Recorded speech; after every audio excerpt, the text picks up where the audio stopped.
C'est seulement des riches. Il est riche ici. Si les saluts dépendent pour une personne,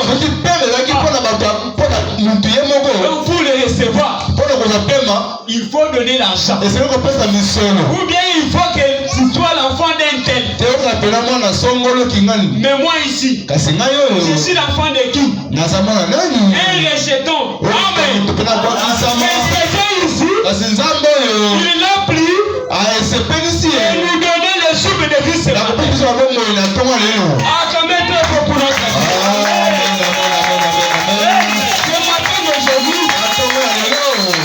je vais intituler mon thème les actions de grâce. Ça, ce sont les actions de grâce. Dans Saint Jean chapitre 3 verset 16, il est dit ceci: car Dieu a tant aimé le monde, il a donné son fils unique, afin que quiconque croit en lui ne périsse point, mais qu'il y ait la vie éternelle. Donc nous sommes graciés. Nous sommes des privilégiés. Puisque le souffle de vie que nous pouvons recevoir. Donc marcher seulement comme ça, c'est la grâce de Dieu. Amen. Comprenez. Toi tu prends ton fils unique, tu l'envoies. Il dit j'ai vu le monde en train de souffrir. Regarde mon enfant, regarde. Si tu ne descends pas, la révélation ne doit plus passer 2026. Si tu ne descends pas, la révélation ne résistera même pas. Celui qui croira en toi sera sauvé. C'est ça la seule condition.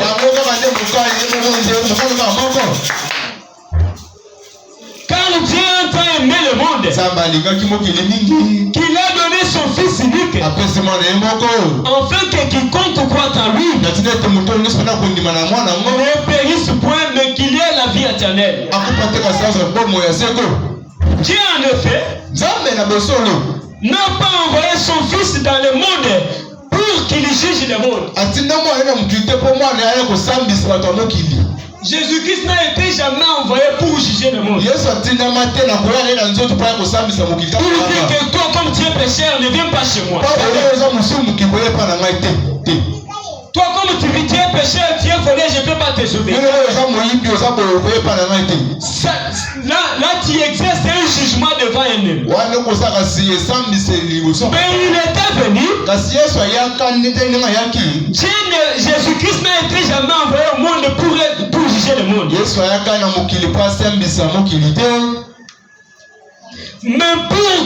Mais pour que le monde soit sauvé par lui. Le monde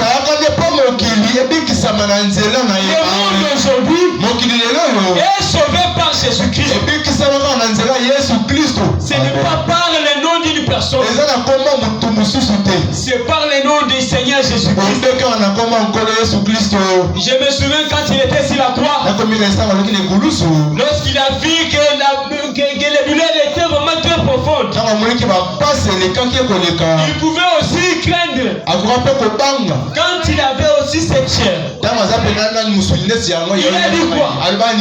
Père, s'il te plaît, chaque fois je ne veux que ta volonté. Mais je te demande si tu veux que cette coupe sera une de mort. Donc il avait vu que la mort était de mort. Il avait la crainte de la mort. Quand il était dans la chair. Donc il avait aussi senti les douleurs. Il a dit que même si c'est Dieu, je suis obligé d'accomplir la mission que mon Père m'a envoyée. De sauver le monde. Donc il faut que je meure pour que le monde soit sauvé au travers de moi. C'est-à-dire que Jésus-Christ a été crucifié. Il n'avait aucun mal qu'il avait fait. La Bible dit, il s'est élevé devant nous comme un rejeton qui sort d'une terre desséchée. Il n'a même pas ouvert la bouche, mais on l'a frappé. On pouvait le frapper, mais il n'ouvrait pas la bouche. On lui jette des salives. Dites-nous, es-tu le roi des Juifs? Tout ça pour jeter la honte, l'opprobre de nous. Et il est dit dans la parole de Dieu, Jésus-Christ, quand il était mort, il a pris toutes les souffrances. Et Paul Branham nous dit que Jésus-Christ en ressuscitant, il nous a laissé une mesure de souffrance. C'est ce que je vais vous certifier ce matin, qu'il n'y a pas une souffrance éternelle. Donc c'est une mesure de souffrance que Jésus nous avait laissé. Donc si tu es un enfant de Dieu, tu dois passer aussi par ce chemin. Tôt ou tard, tu dois aussi passer. On doit te juger. Tu seras humilié devant les gens. On t'indimisera. Toi et lui aussi. Regarde la face. Tu seras toujours humilié. Donc c'est une mesure de souffrance. Et lui-même a dit que celui qui veut me suivre, qui puisse décharger de sa croix. Cette croix-là, ce ne sont que des souffrances. Ce ne sont que des échecs que nous devons supporter dans ce chemin. Donc si nous sommes des enfants de Dieu, il faut avoir un corps l'un. Tirer les choses. Dire qu'aujourd'hui je souffre, mais je serai aussi dans la joie. Amen. Mais ce matin d'aujourd'hui, je vais lire quelque part. Esaïe 53, chapitre 1er.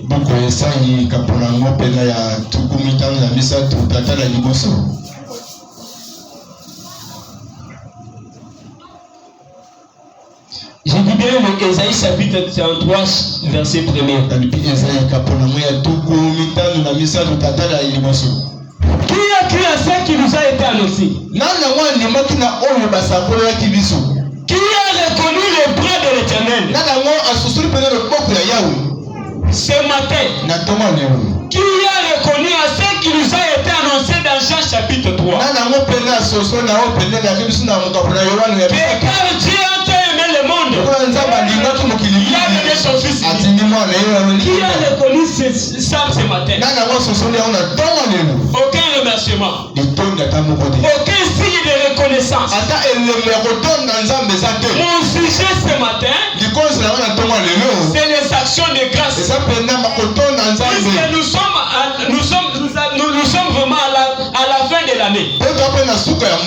À la fin de l'année comme ça, chaque chrétien devrait réfléchir. Donc c'est souvenu. Dire que Dieu a fait pour moi. Mais qu'est-ce que moi aussi j'ai fait pour moi? Tu vas lui faire quoi? Est-ce que tu l'as servi? C'est ainsi que nous devons reconnaître ce qui nous a été annoncé, qu'il a été envoyé pour que nous soyons sauvés. Il s'est élevé devant lui comme une faible plante, comme un rejeton qui sort d'une terre desséchée. Comprenez ceci. Il n'avait ni beauté, ni éclat pour attirer nos regards. C'est lui qui a fait qu'aujourd'hui nous soyons vivants. La beauté que nous nous réjouissons avec ici, suis beau, moi je suis beau. C'était parce que Jésus-Christ, lui était une personne d'une mauvaise apparence. Donc quelqu'un pouvait aussi le regarder comme ça, il jette à sa vie. Une personne de telle manière qui a fait enfin que toi tu sois en bonne santé. Qu'est-ce que tu as fait aussi pour lui? Tu dois reconnaître à quel geste. Nous allons lire Ephésiens chapitre 5 verset 13. Nous sommes dans la Bible. Ça, ce n'est pas les prophètes. Puisque tout ce que le prophète a dit, c'est tout dans la Bible. Nous prenons la Bible. Et le seul Dieu que nous adorons, c'est le Seigneur Jésus-Christ.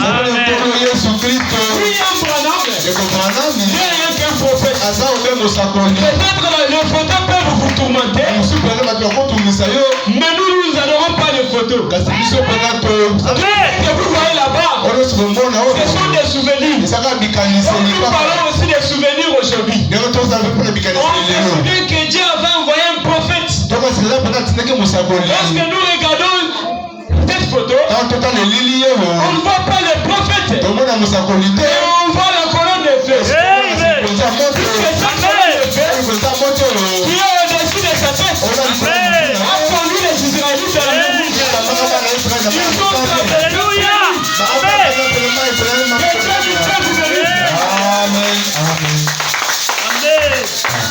Nous n'adorons pas William Branham.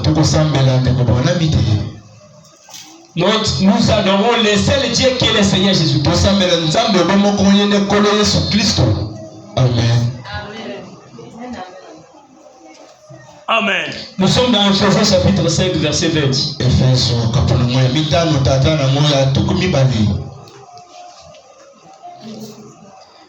Rendez continuellement grâce à Dieu, le Père, pour toutes choses.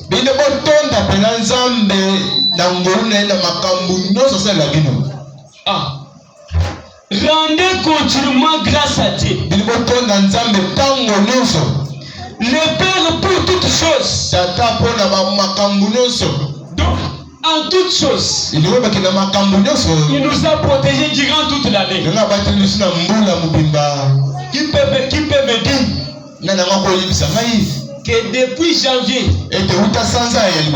jusqu'à aujourd'hui, je ne sais pas si c'est aujourd'hui le 14 décembre,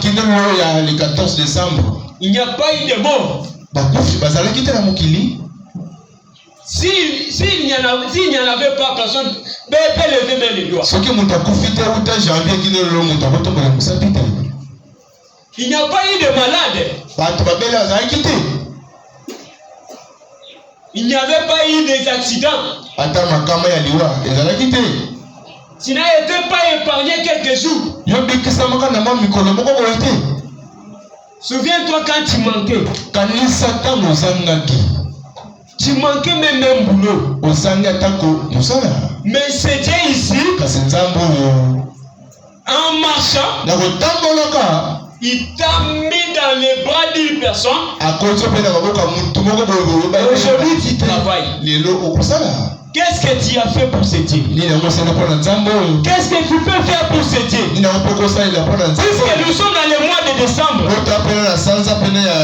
Décembre 2025. Je pense dans quelques jours. On ne compte pas encore les mois. On compte maintenant les jours. Dans quelques jours, l'année 2025 doit passer.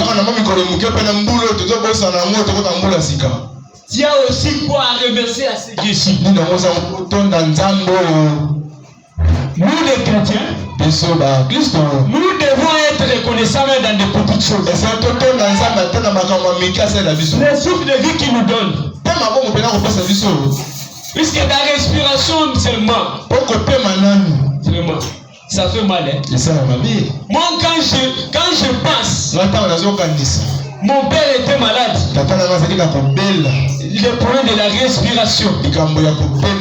Il ne dormait pas. Il a souffert 3 mois. Pour la respiration seulement. Une personne est bien, mais à cause de la respiration, il manque à manger. Priez pour moi. Priez pour moi. Mais aujourd'hui, Dieu l'a rétabli. Aujourd'hui, vous et moi, nous sommes en vie. Nous devons être reconnaissants même dans la petite chose. Avoir les signes de reconnaissance. Nous allons reconnaître Dieu. Donc les servir. Puisque lorsque nous allons reconnaître que Dieu a fait, on doit même nous faire des vœux. Seigneur, comme tu m'as protégé, je te donne toute ma personnalité. Je te donne tout mon bien-être. Prends ça. Je te serai fidèle. Protège-moi en 2026. Que tous mes projets réussissent. Que je sois derrière toi, tu sois devant moi. C'est Dieu là doit vous protéger. Amen. Amen. Rendez continuellement grâce à Dieu. Au nom de notre Seigneur Jésus-Christ. Amen. Vous soumettant les uns aux autres dans la crainte de Dieu. Vraiment. Je peux lire encore une portion de l'écriture de la parole. Je suis dans Luc chapitre 2.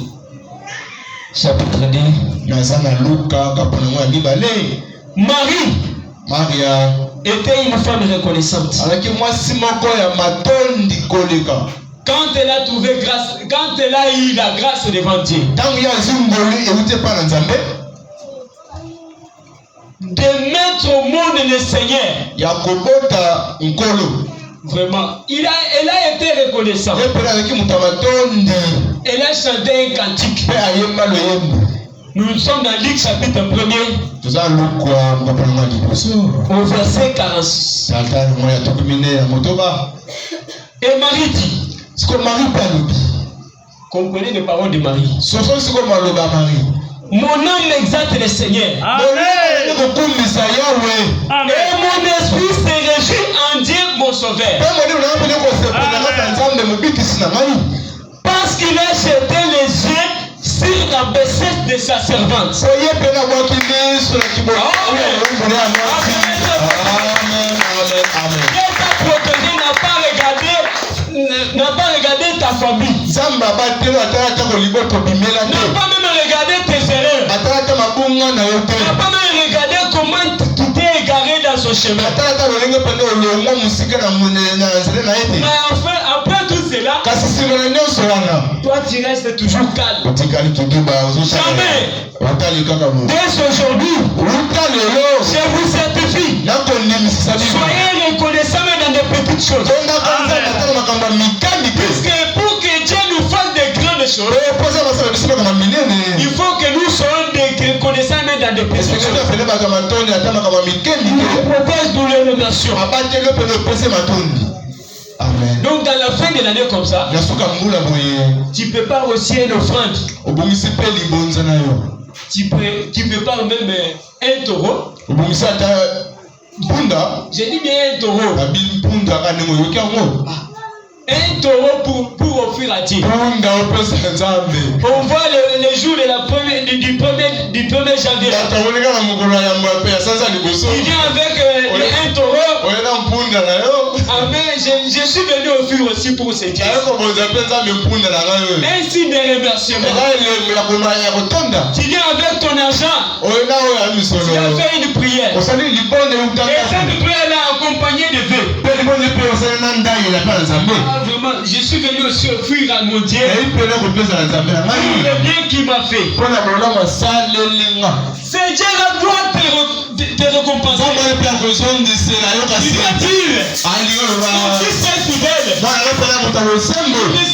qu'il est coupable,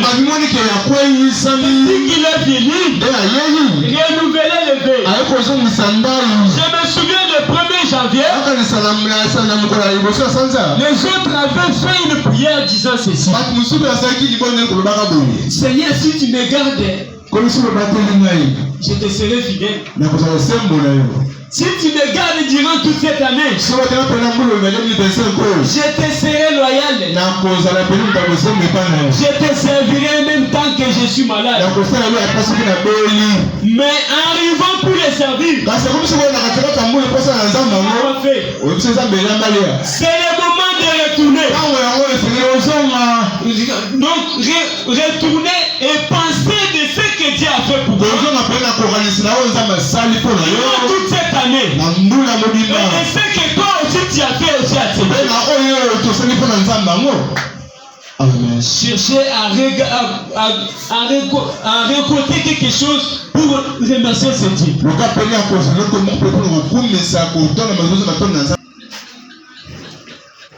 Je vais lire en Deutéronome chapitre 16. Verset 16 jusqu'à 17. On ne se présente pas devant l'Éternel même brebis. Puisque nous devons quand même être reconnaissants. Puisque l'œuvre de Dieu, on le fait sans argent. Ce n'est pas dire que quand vous donnez cet argent-là, c'est pour faire nourrir le pasteur. Non. Toi, tu donnes en reconnaissant que non, je donne à Dieu. Et les serviteurs doivent prendre cette offrande, mettre les mains et bénir cela. Directement Dieu béni. Je suis en Deutéronome chapitre 16, au verset 16 jusqu'à 17. 3 fois par année, tous les hommes d'entre vous se présenteront devant l'Éternel. Ton Dieu, dans les lieux qu'il choisira. À la fête de pain sans levain, à la fête des semaines, à la fête des tabernacles, on ne paraîtra point devant l'Éternel les mains vides. Là c'est Deutéronome chapitre 16. Si vous n'avez pas la Bible, vous pouvez le mentionner quelque part. Pour que la prière soit parfaite, il faut l'accompagner avec une offrande. Comme nous sommes venus aujourd'hui, pour que notre guide soit complet, et doit être accompagné avec une offrande. Puisqu'il est dit ici, il s'est présenté 3 fois par an à la table de la nourriture du pain sans levain. Et nous aussi, dans le message, on a cette habitude-là. À la fin de l'année comme ça, on organise quoi? La Pâque. On organise la Pâque, on mange aussi la nuit. Donc la veille de la nuit de le 1er janvier. On mange le corps de Jésus. On boit aussi le sang de Jésus. Un signe d'amour. On fait la communion. Et après ça, on renouvelle le vœu.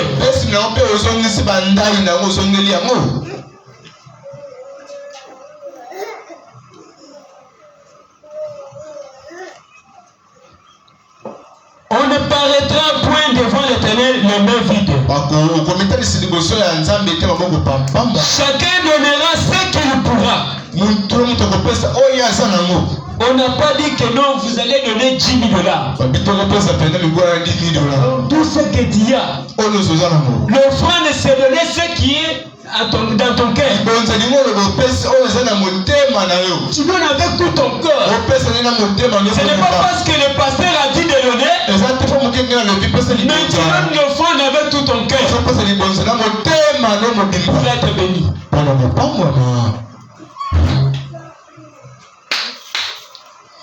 Chacun donnera ce qu'il pourra. Selon les bénédictions que l'Éternel ton Dieu lui aura accordées. Et la manière d'où l'Éternel a marché avec toi durant toute l'année.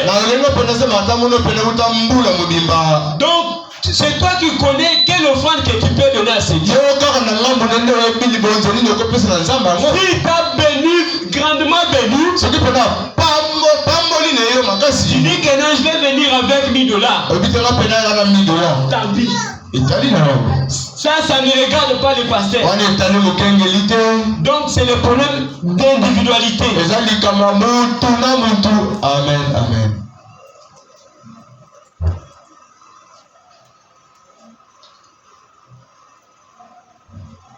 Quand un homme, une femme, peu n'importe le nombre de faits que vous faites, ou le nombre de pages que vous tournez,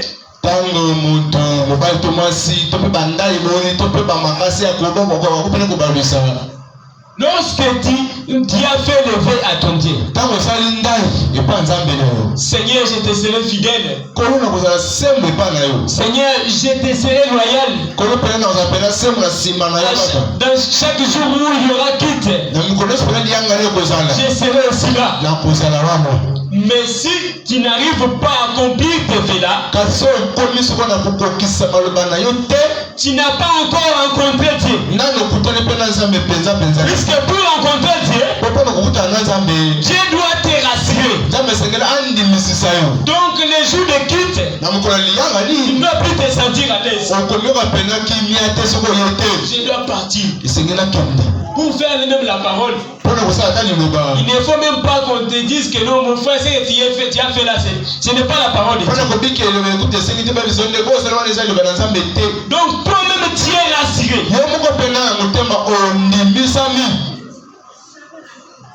Se souvenir de ce Dieu. Il faut se souvenir. Quand Dieu est béni, c'est pour le servir. Je me souviens, Jésus-Christ a guéri un fou de Gadara. Et après, ce fou-là a dit ceci: Seigneur, je vais te suivre. Et ce fou-là, il est devenu un croyant de Jésus. Il a servi ce Dieu-là. C'était parce que ce Dieu-là lui avait guéri. Maintenant, quand Dieu nous protège, c'est ainsi que nous devons être reconnaissants à chaque moment. Comme au jour d'aujourd'hui, combien sont morts? Il y a toujours de nouvelles, de mauvaises nouvelles. Il y a une personne qui est morte là-bas. Si c'est il y a un moment déjà passé, c'est la semaine passée, il y avait une mauvaise nouvelle qui était en train de circuler. Je ne sais pas si parmi vous il y a quelques-uns qui les connaissent. Et 207 avait fait un accident. Il avait fait un accident avec un remorque. Et 207 a été écrasé dans la route de Tchangula. Toutes les personnes qui étaient dans le 207 sont mortes. On trouve une personne déchirée comme ça. On trouve une personne donc il n'a pas même de forme, mais sans partout. Aucun n'a ressuscité. Mais toi tu montes la dans les voitures. Tu peux même les dépiner. S'effectue de longues distances. C'est Dieu ici t'a protégé. Amen. Il faut se souvenir de cette chose. Il faut se souvenir, préparer une offrande. Le jour du 1er janvier, je me souviens, la nuit, la veille de la nuit là, nous tous nous serons ici. Nous allons voir comment les dates vont se changer. On doit laisser des cris de joie. Puisqu'on n'était pas digne. Ils pouvaient le voir. On a tombé, on était malade. La maladie qui a tué les autres. Mais toi, tu as été atteint par la maladie et n'était pas écoulé. Et tu dis que ce n'est pas ta force. Donc une grâce imméritée. Il faut être reconnaissant même à ce Dieu. Être fidèle à ce Dieu. Lui promettre le faire de veille. Puisque je me souviens, quand les enfants d'Israël étaient sur le chemin, quand ils étaient en marche en battant, ils ne pouvaient pas retourner derrière. Donc la main rouge était une barrière. Comprenez que tout l'espoir était déjà parti. Lorsque nous sommes tentés toujours, lorsque Moïse a divisé la main rouge en deux parties, la main rouge a cédé le chemin pour les enfants d'Israël. Donc ce qui veut dire qu'un Dieu qui a des capacités illimitées, il accomplit toujours sa promesse. Un Dieu qui dit que je serai avec vous, et il est toujours avec vous. Amen, amen, amen.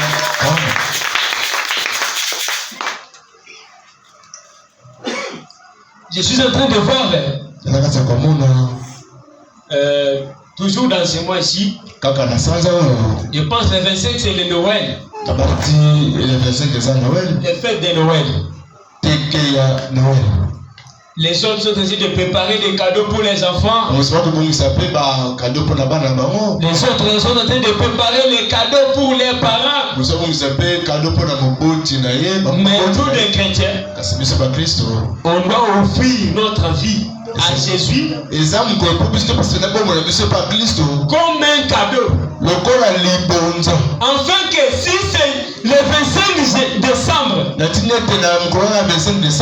le jour où Jésus-Christ a été né, selon la calendrier romaine, que c'est Jésus-là naisse d'abord premièrement dans nos vies. Ce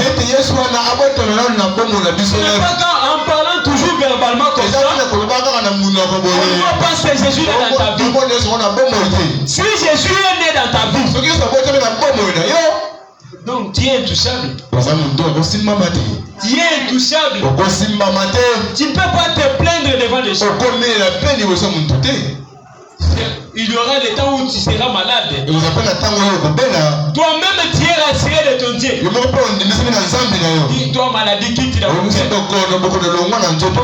corps est un temple du Saint-Esprit. Ce n'est pas le temple de maladie. Puisque tu es rassuré. Mais combien de temps tu es aussi rassuré de Seigneur là quand tu es malade?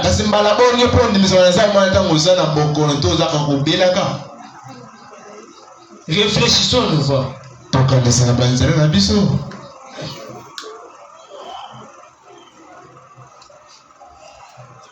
Je pense toujours que c'est toujours dans ce mois ici que beaucoup sont en train de mourir. Il y a trop des embuscades. Et tu verras même le jour de la veille de la nuit du 1er de janvier là. Il y aura même ceux qui vont mourir. Mais je te rassure, toi tu ne dois plus mourir. Puisque tu n'as pas encore accompli le dessein de Dieu. Le dessein de Dieu, même si elle doit tirer comment, elle doit s'accomplir. Job lui disait, mon rédacteur est vivant ici. Quand le dessein de Dieu n'est pas encore accompli dans ta vie, la maladie peut t'atteindre, mais jamais tu ne dois plus mourir. Amen. Quand tu as envie, sers ton Dieu. Donne-lui ta vie. Enfin que lorsque tu seras sur le lit de malade, tu lui rappelles aussi de quelques souvenirs que tu as fait. Pour lui dire que Seigneur, souviens-toi que j'ai marché avec toi. Je vais vous rappeler quelques histoires. Je me souviens du prophète Ézéchias. Le roi Ézéchias était sur le lit de malade à l'agonie. Et le prophète est venu avec la nouvelle que Dieu lui avait donnée. Il lui a dit que tu ne descendras, l'Éternel Dieu a dit, tu ne descendras pas de celui qui va mourir. Prépare-toi, toi et ta famille. Et Ézéchias n'a pas eu la crainte. Il était expérimenté. Directement il s'est agenouillé. Il a dit qu'éternel Dieu, amen. Souviens-toi que j'ai marché avec toi. Mais quel souvenir que tu peux aussi souvenir en rappelant ton Dieu. Si tu n'as pas bien marché dans cette année, donc c'est le moment de retourner. Le faire lever. Dire que Seigneur, si tu me protèges encore durant toute cette année de 2026, je te serai fidèle, je te serai loyal, je te servirai, je ferai tout ce que tu fais. C'est comme un mari, c'est comme un mari envers sa femme. Dans la consacration des mariages, il y a des vœux que le mari fait à sa femme et la femme aussi fait à son mari. Et la femme doit faire ces vœux. Donc il prend l'anneau afin de mettre sur le mari, répétant ses paroles. Donc l'anneau là, c'est un signe d'alliance. Donc l'alliance des paroles du mariage. Donc même la mort ne peut. Donc ce que peuvent les séparer, c'est seulement la mort. Toi et moi jusqu'à la mort. Mon mari, je te serai fidèle. Je te serai loyal. Je serai une bonne mère pour tes enfants. Tout ce que tu diras, je le ferai. Tu seras le chef de ma famille. C'est comme ça le vœu que nous faisons, les femmes envers les maris. Et nous aussi, nous sommes une épouse de Jésus-Christ.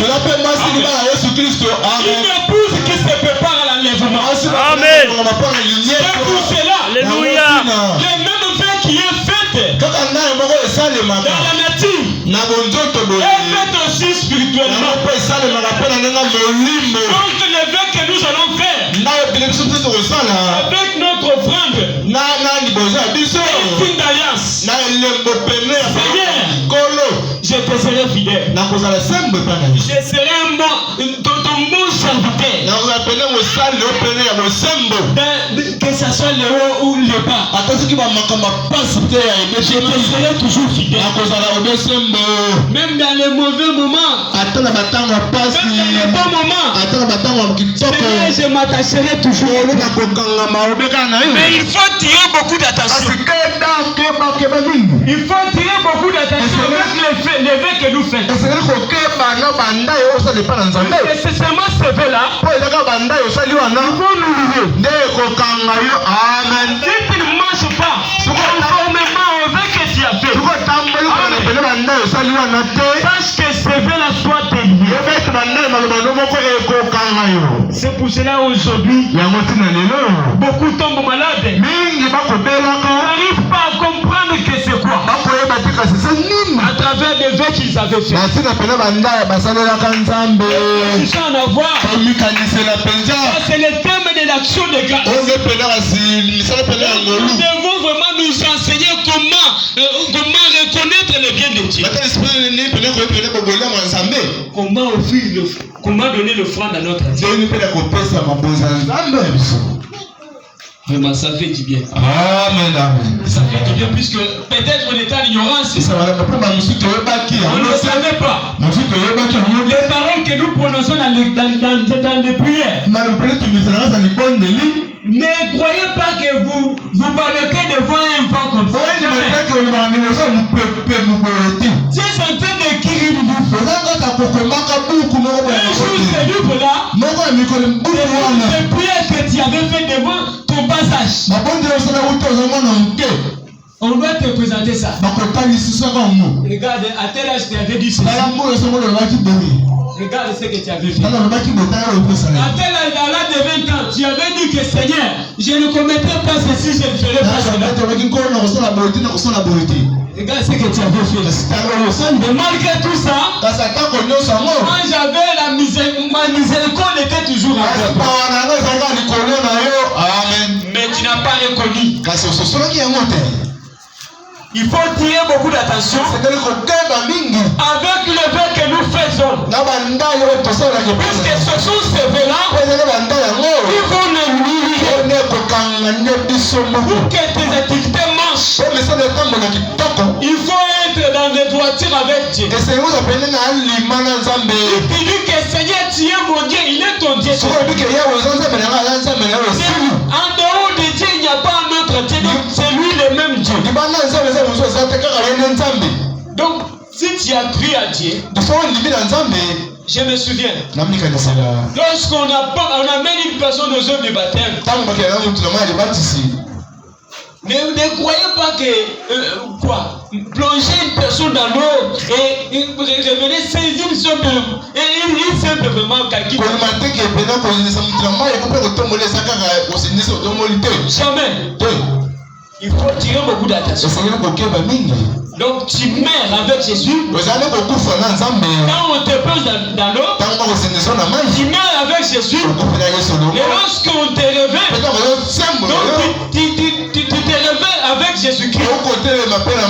Tu commences une nouvelle marche.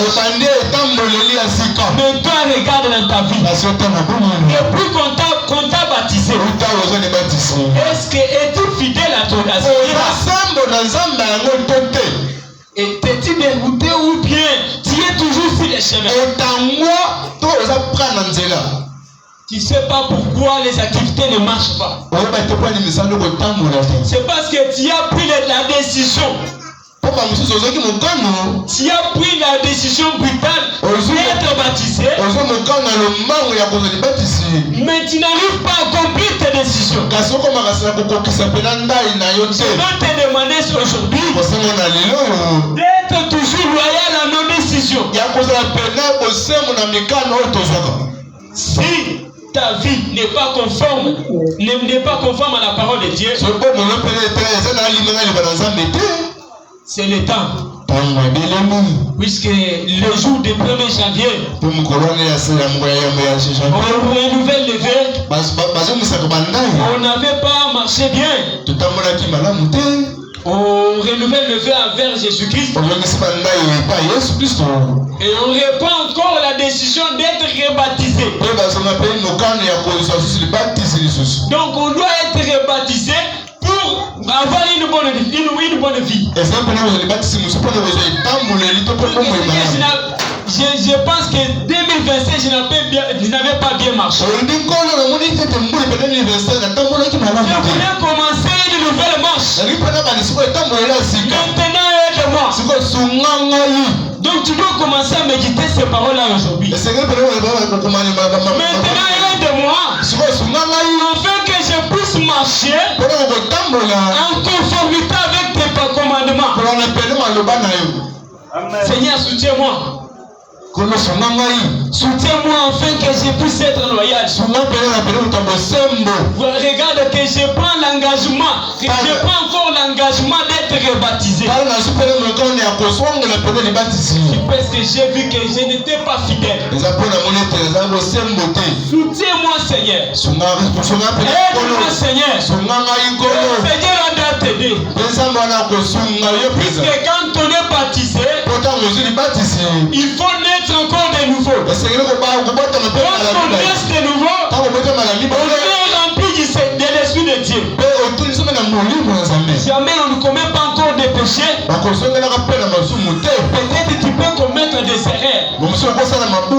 Des erreurs que tu peux arranger. Mais pas un péché. Puisqu'il y a une différence qui existe entre un péché et une erreur. Un péché, jamais.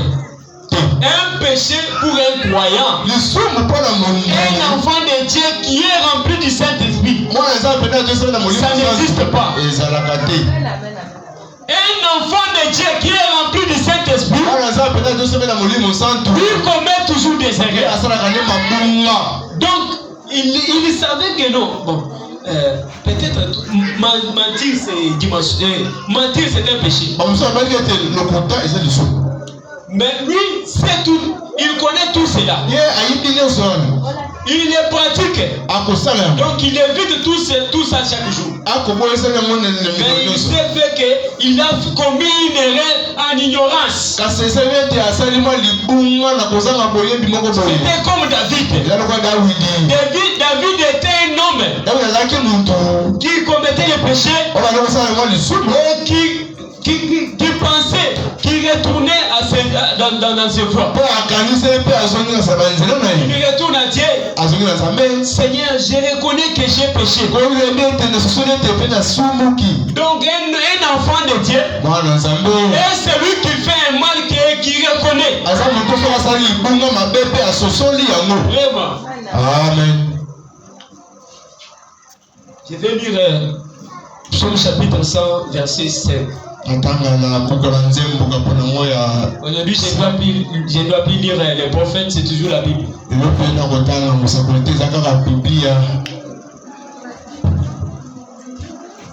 La Bible dit, vous connaîtrez la vérité et la vérité vous affranchira. Et cette vérité que vous allez connaître aujourd'hui,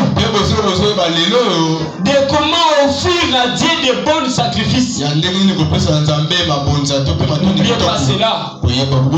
Puisqu'un jour, cette parole qui est en train d'être prêchée aujourd'hui, on doit mettre les vidéos devant toi. Un jour, je t'avais parlé comme ça. Et toi aussi, qu'est-ce qui t'est arrivé? Tu n'as fait aucun cas.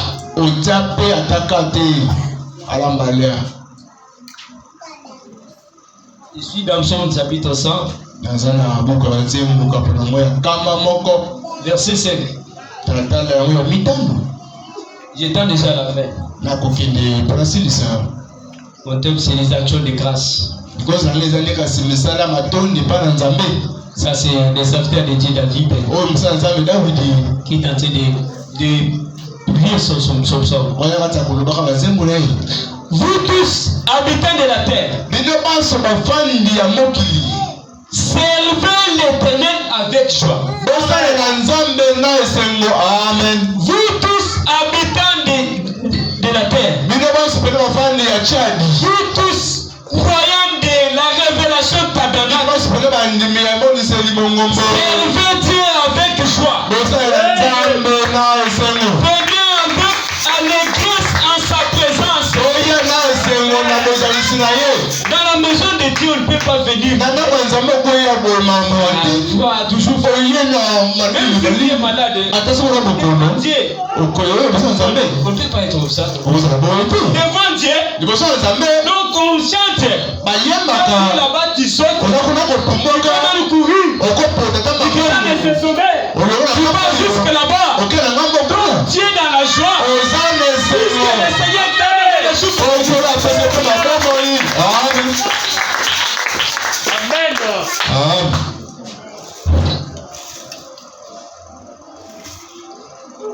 Venez avec allégresse en sa présence. Sachez que l'Éternel est Dieu. C'est lui qui nous a fait. Et nous lui appartenons. Nous appartenons à notre Dieu. C'est lui qui nous a créés. Amen. C'est pour cela que nous sommes dans la joie. Si nous vivons aujourd'hui, c'est parce que nous appartenons à Dieu.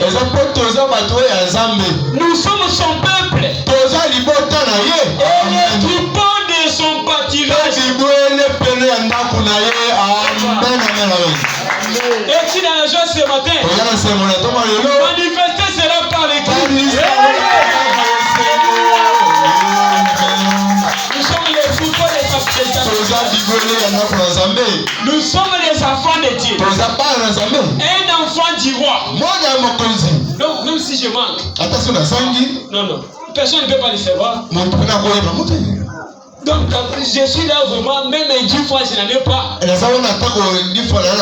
Je marche comme ça. Mon frère David.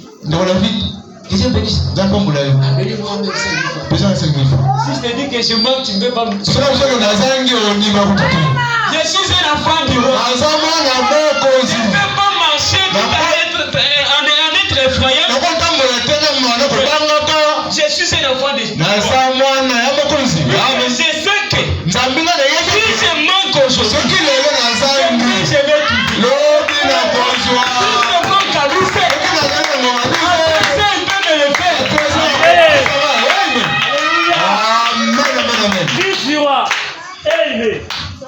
entrer dans ces portes avec des louanges, dans ces parvis avec des cantiques, célébrer-les, bénissez son nom. L'Éternel est bon, sa bonté dira toujours, et sa fidélité de génération en génération.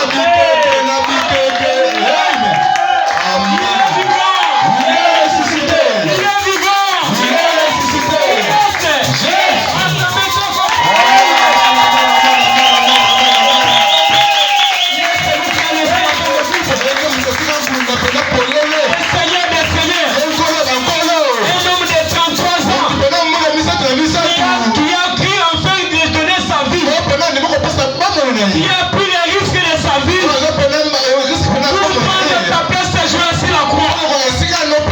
Il est vivant ce matin. Toi dans la joie. Bienvenue dans la joie. Présente-lui avec des louanges et des cris de joie. Nous sommes dans Psaume chapitre 116. 116 au verset 7 jusqu'à 17. Mon âme. Ça c'est toujours David. Mon âme retourne à ton repos. Car l'Éternel t'a fait du bien. Mon âme retourne à ton repos. L'Éternel t'a fait du bien. Nous vivons ce matin. Tu dois entrer. Toi dans la joie. Puisque l'Éternel t'a fait du bien. Il t'a donné son souffle de vie. Je peux te demander.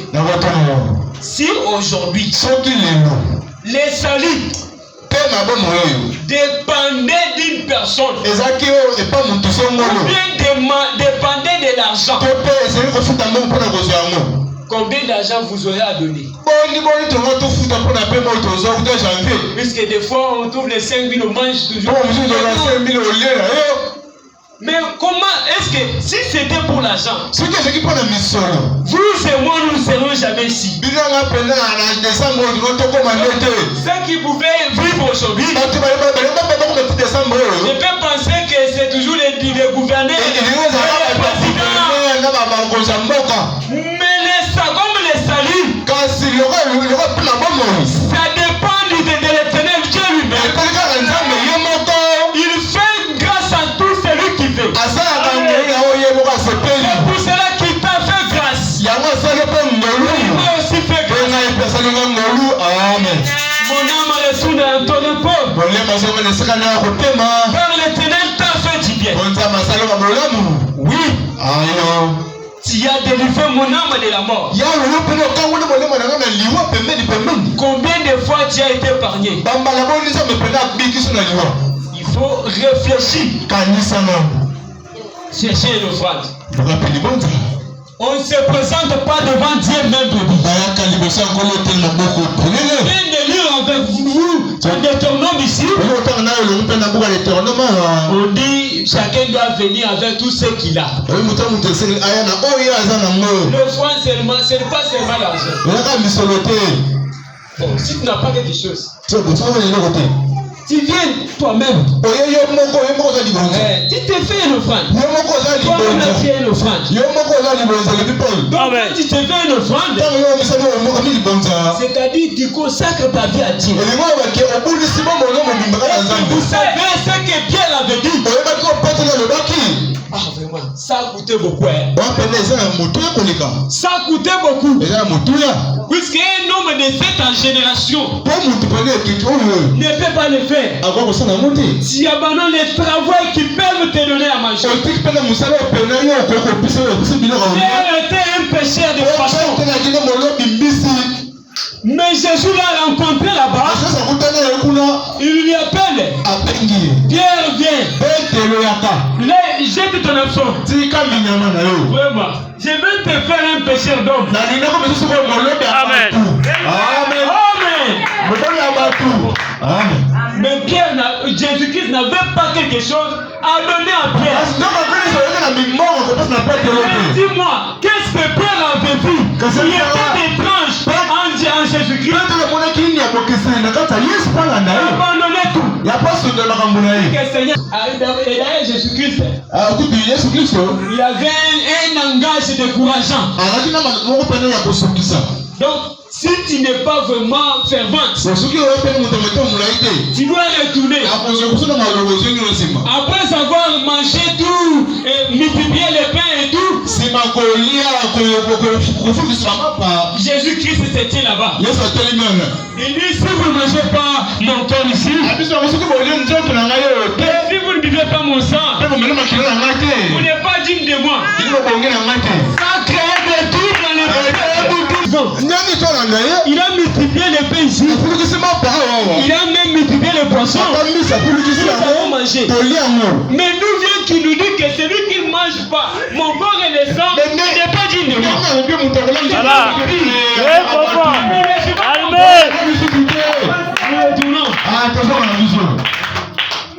Pierre a dit.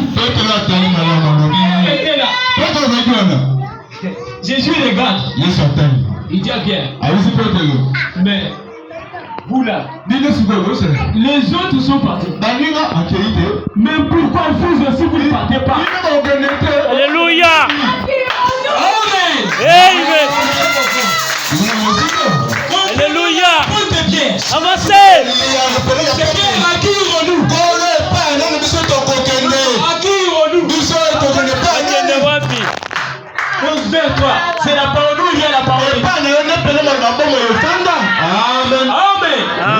Quel avait dit en Jésus-Christ quelque chose qui se trouvait pas dans ce monde. Alléluia. Amen. Amen.